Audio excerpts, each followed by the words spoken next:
എത്ര ഗൗരവമാണ്. വെറുതെ സ്വർഗത്തിന്റെ നദി കിട്ടുമെന്ന് കരുതിയോ?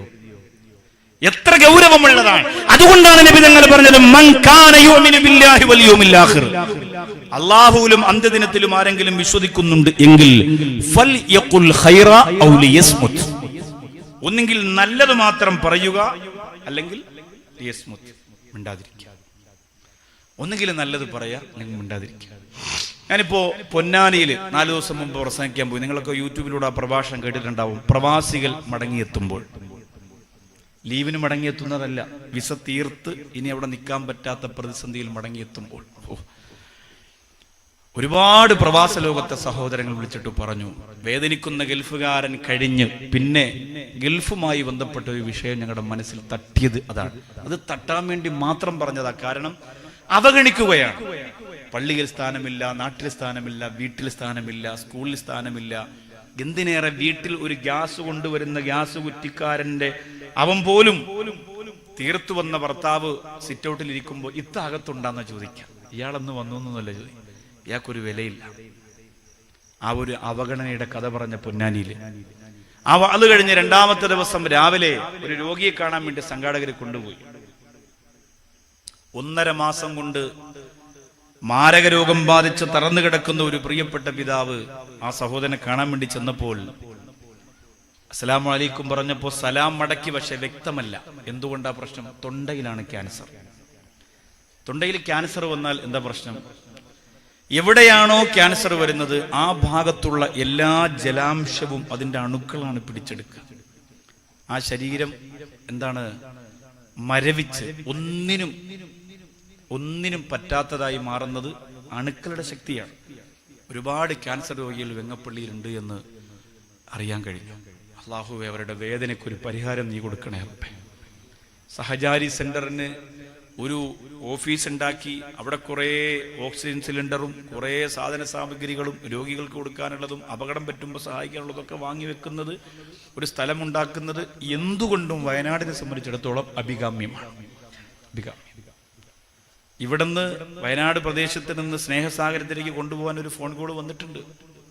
നോക്കാൻ ആളില്ലാതെ കിടക്കുന്ന ഞങ്ങളെ ഒന്ന് കൊണ്ടുപോകുന്നു ചോദിച്ചിട്ട് ഒരു മോള് ഉമ്മയ്ക്ക് വേണ്ടിയിട്ട് അഭ്യർത്ഥന പറഞ്ഞിട്ടുണ്ട്. അത് ഞാൻ ഇവിടെ അബ്ദുള്ള സാഹിബുമായി ബന്ധപ്പെട്ട നമ്പർ ഒന്ന് കൊടുത്തിട്ടൊന്ന് അന്വേഷിക്കാൻ വേണ്ടി തീരുമാനിക്കുകയാണ്. നിങ്ങൾ പറയും സ്നേഹസാഗരം തിരുവനന്തപുരത്തല്ലേ ഉസ്താദെ എന്ന് പറഞ്ഞാൽ തിരുവനന്തപുരത്തുള്ളത് കേരളത്തിലെ മുഴുവൻ ആളുകൾക്കുമുള്ളതാണ്. ബാപ്പുഹാജിയോ മൊയ്തീൻകുട്ടി സാഹിബോ ഇവിടെ നിന്ന് ആരെങ്കിലും ഒരാൾ ഒരു 10,000-ഓ 5,000-ഓ 1,00,000-ഓ 2,00,000-ഓ തന്നാൽ അത് തിരുവനന്തപുരത്തെ സ്ഥാപനം ഉണ്ടാക്കാൻ വേണ്ടിയിട്ടല്ല. തിരിച്ചറിയണം, നമ്മുടെ സ്വന്തം ആവശ്യത്തിനല്ല. അതൊക്കെ മനസ്സിലാക്കണം. എപ്പോഴാണ് ഒരു മനുഷ്യൻ അള്ളാഹു ഒരു തളർച്ച തരുന്നതെന്ന് പറയാൻ നമുക്ക് കഴിയില്ല. ഈ പ്രിയപ്പെട്ട സഹോദരൻ സലാം മടക്കുന്നത് വ്യക്തമല്ല. എന്തേ കാരണം? ആ സഹോദരൻ പറയാണ്, തൊണ്ടയിൽ ക്യാൻസർ ആയതുകൊണ്ട് ഉമിനീര് വറ്റി പോവാൻ. നാവിൽ നനവുണ്ടെങ്കിലേ സംസാരിക്കാൻ പറ്റും. പ്രഭാഷകന്മാര് വെള്ളം കുടിക്കുന്നത് സംസാരിച്ച് നാവിന്റെ നനവ് പറ്റുമ്പോ പിന്നെ തൊണ്ട ഒന്നിടറും, അപ്പൊ വെള്ളം കുടിക്കും. മനസ്സിലായില്ലേ? അപ്പൊ നാവ് നനയും, വീണ്ടും ഉമിനീര് വരും. അങ്ങനെയാണ് ക്യാൻസർ രോഗത്തിന്റെ തൊണ്ടയിലെ അണുക്കൾ മുഴുവൻ നീരും പിടിച്ചെടുത്തു.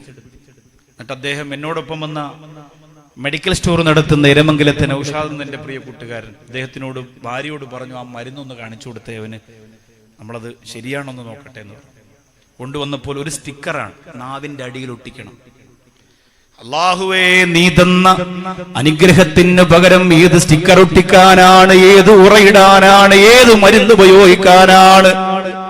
നീ സംസാരിക്കാൻ നമുക്ക് തന്നിരിക്കുന്ന കഴിവിനെ കുറിച്ച് അല്ലാഹുവേ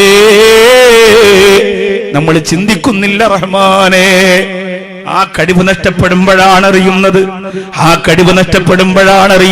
നിങ്ങളെ അല്ലാഹു സംസാരിക്കാതെന്ന കഴിവ് കൊണ്ട് എത്ര ഖുർആൻ ഓതി, എത്ര ദിക്ർ ചൊല്ലി, എത്ര സ്വലാത്ത് ചൊല്ലി ചെറുപ്പക്കാരാ.